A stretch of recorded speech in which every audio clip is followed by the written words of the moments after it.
Hello, welcome to Triggered Care. I'm Alex. I want to do a more lighthearted video. I know that a lot of my recent uploads have been really heavy, and it's important to talk about that stuff. Don't get me wrong. I believe those conversations need to be continued and need to be open for discussion. But I also need a break from the heavy topics sometimes. I've been going through lots of intensive trainings the last month and a half, and so I thought maybe I would do a more fun video about me and my life and the craziness that it is sometimes. As a lot of you know, I'm going through a divorce. It will be finalized soon. It's been a really difficult process. And I've been separated from my ex-husband for about a year and a half. And during that time, I've been exploring being single when it had been close to a decade of being in a relationship. And I kind of just want to go into the experience of just dropping into the dating scene when I've been out of the loop for so long, and some of the differences that I noticed, because back when I was dating, Tinder was not a big thing and the dating sites weren't a big thing. And not that I'm so old that oh, back in my day we used to court each other, but it was very much still a new concept to meet people over the internet. I mean, people were, dating sites have been around for a long time, but it wasn't so mainstream. And so after my separation and after a while being separated, I went on to Tinder and I'm like, all right, let me check this out. I've heard a lot about it from my single friends, and let us see what this holds.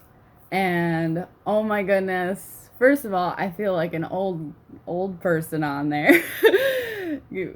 and and it made me feel weird to see younger people popping up on my feed, because I don't even know how many people I rejected just because they're in their early 20s, some of them in their late teens, like 19 and 18 years old, where I'm like, what are you doing, Tinder? I can't relate to a young person like that. But I have met a few people through Tinder, especially pre-COVID times, and I kind of want to go into what that's like being mentally challenged in the ways that I am, and how I've tried to communicate with people and break into small talk with people, because I'm not that good at small talk, and my entire life revolves around recovery spaces and peer support and breaking down trauma and all that stuff. And that's a really weird thing to try to small talk about with somebody that you're just starting to know. So I would try to not dive too deep into it, but also not hide anything and be just upfront about my diagnoses that I've been given and my own challenges. And it has resulted in a lot of weird conversations and interactions. So, right off the bat, as I stated just a little bit ago, horrible at small talk, not good at it. So, attempting to small talk with people on a dating app is really hard to do for me. And then with the people that I did match with, who are around my age, and we seem to have at least a little bit in common, starting out those conversations have definitely been interesting.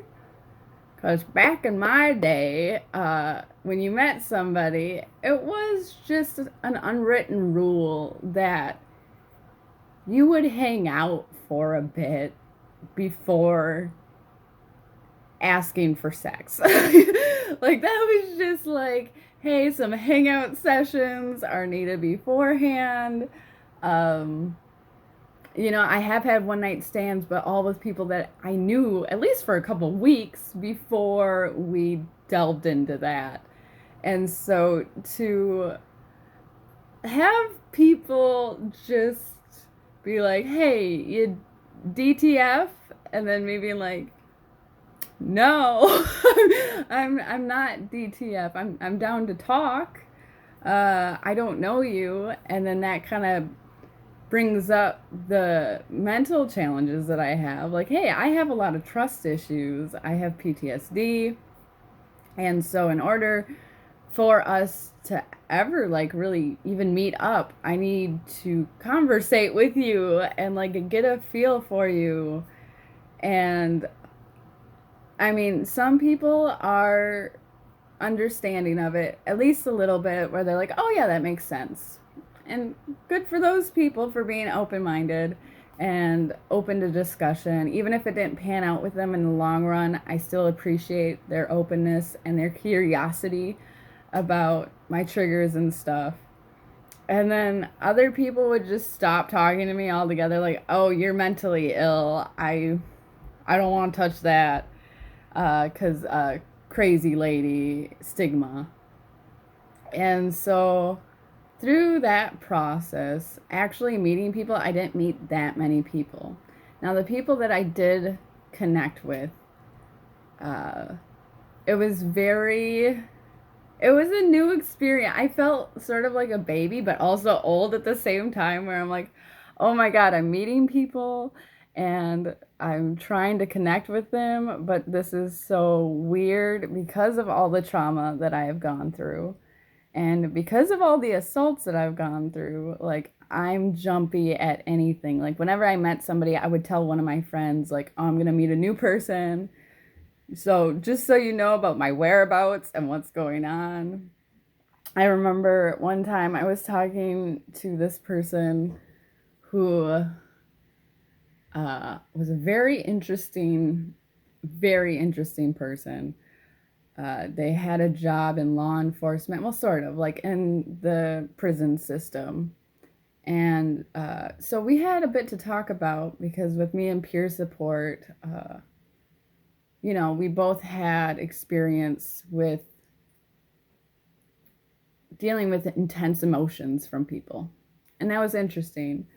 And then when I ended up kind of backing away from it and just being like, hey, I'm not attracted to you. Like, you're nice enough and you're cool, but just like that connection isn't there. And kind of opening up a little bit about my mental health challenges, uh, they went into like this parental role of, should I be concerned?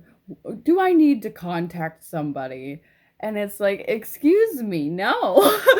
I'm an adult and I manage my mental health by myself and with my trusted support network, which you are not a part of. So for you to even ask me, like, do I need to be concerned about you? Because I'm letting you know about my mental health challenges is really insulting. That's super not cool. And then you have those interactions with people who think that insulting you will make you be attracted to them, like straight up pickup artist tactics of, oh, well, you'd be pretty if you did this. And it's like, excuse me. This is our first conversation, and you're going to start off out the gate telling me that I don't look pretty the way that I am and like giving me tips. Bye. I have had enough abuse in my life, and you are so obnoxiously, blatantly abusive that you should work on that. Like, you should probably study a bit about being compassionate and figure out why you feel a need to insult people, because that's not going to bring you very far. And with the meetups that I've had, plenty were like respectful.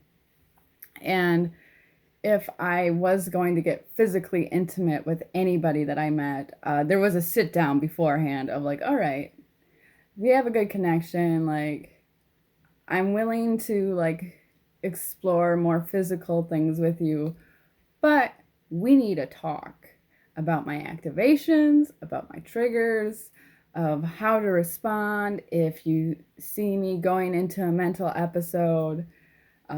Always like a disclaimer of like, Do not call 911. Do not call emergency services if, like, I have a seizure. Do not call emergency services if I start crying or even screaming for that matter. You need to give me space.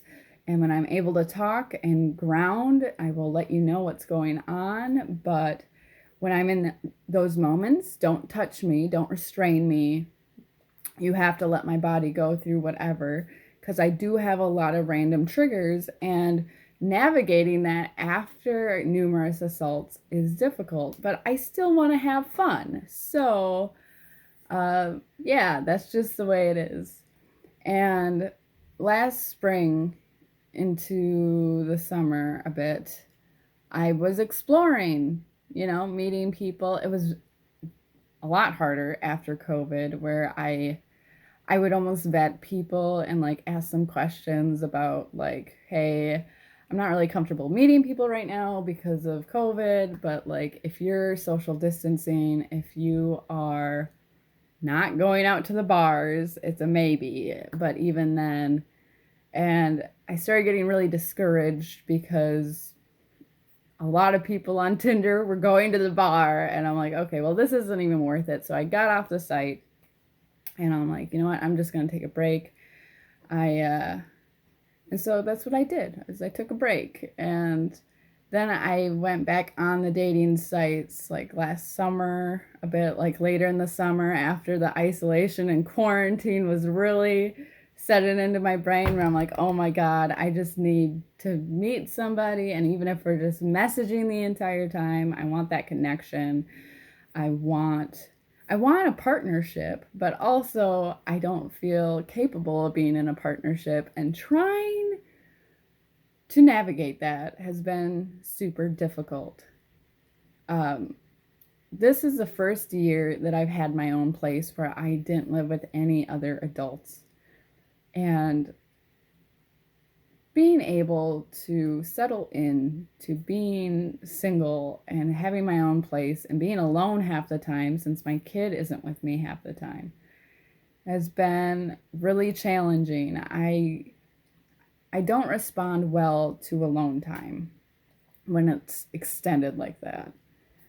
And so making that adjustment has been really hard. And during the really deep down low parts was usually when I would re-download the dating apps and be like, you know what, I'm going to give this another shot. I need to be talking to somebody, dreaming of a potential relationship or potential whatever. I don't care. Just I need a distraction from myself and my own issues. And actually recently I've made an epiphany about this, about why I feel the need to reach out and to connect with a person, especially on a romantic level or on an intimate level like that. Because one of my closest friends has been going through a mental health crisis of their own, and in reaction has isolated a lot, has kind of been ghosty, but not in a mean way, because like we connect in person and then they let me know like, hey, I haven't been able to message, my brain just can't handle it, which I can understand and respect that. But then like being alone and being stuck in my house and trying to send them messages and then them not responding, it was making me really upset. And it was, for the last month, it's been a huge argument in my head of like, well, I don't want to meet new people. I'm so tired of Tinder. But also my friend, who I rely on for a lot of emotional support, because they've seen me in my darkest times and they have helped me so much with grounding and supporting me, and I miss them. But now they don't care about me, and that was some of that negative self-talk that I would argue with, like, well, they don't give a shit. Even though I would see them, and it was very clear that they gave a shit. But since they weren't talking to me in the in-between times, it would just drive me crazy. And then I would start spinning these crazy conspiracy theories of how, like, they secretly hate me, and this is their way of telling me that they secretly hate me, even though they've explained to me multiple times that that's not what's going on. Just sometimes they get so overstimulated, messaging is not possible, which is fair and valid. And it wasn't until last week where something clicked in my brain that helped me stop that argument in my head, along with getting peer support from other friends that I have and being able to talk about those deeper emotions with them, where I realized that my need of, I need to talk to somebody else, I need to be around somebody else, I need to dream of whatever romantic relationship with somebody else, is heavily dependent on my lack of self-acceptance. And actually feeling that in my bones and being like, oh, I'm getting weird and obsessive about people paying attention to me because I don't accept myself. And I think I'm unworthy. And so I'm searching for worthiness through other people. And that's super unhealthy. That's how codependent relationships start. So I need to nip that in the bud. And so since then, every day, I've kind of been making it my homework to just say to myself, like, hey, accept yourself. You are valid in your stress responses. You are valid in whatever responses that you have. You're valid as a person. And yeah, you're struggling, but that's understandable. And with patience and with love, you will get the stuff done that you need to get done. And yet, I still get lonely. Like, that didn't fix all my problems, but it definitely relieved the pressure on that friendship that was building. And I've been able to be more present and more supportive for my friends who are struggling, because a lot of them are right now. And it's also helped me kind of step away from the dating sites and from that whole ordeal of like, you know what? I'm going to stop searching. I'm going to be at peace with myself. And when a relationship is doable, is there, that will be great. But my goal is to make it so that's not a requirement for my self-worth. So it's been a really interesting ride, and I hope that this video made sense. I kind of just sat down and was like, I'm going to talk about my dating life because that's kind of less heavy and, you know, finally not, like I mentioned assault a little bit, but not too much where it was like a heavier video, I hope. I hope everybody's doing good ones. I have more ideas for more videos that will be on the way. Some of them more heavy, some of them not. But I just wanted to say hi. I've been super busy with work, which is why I've slowed down on uploading. But sending love to you all. Have good ones.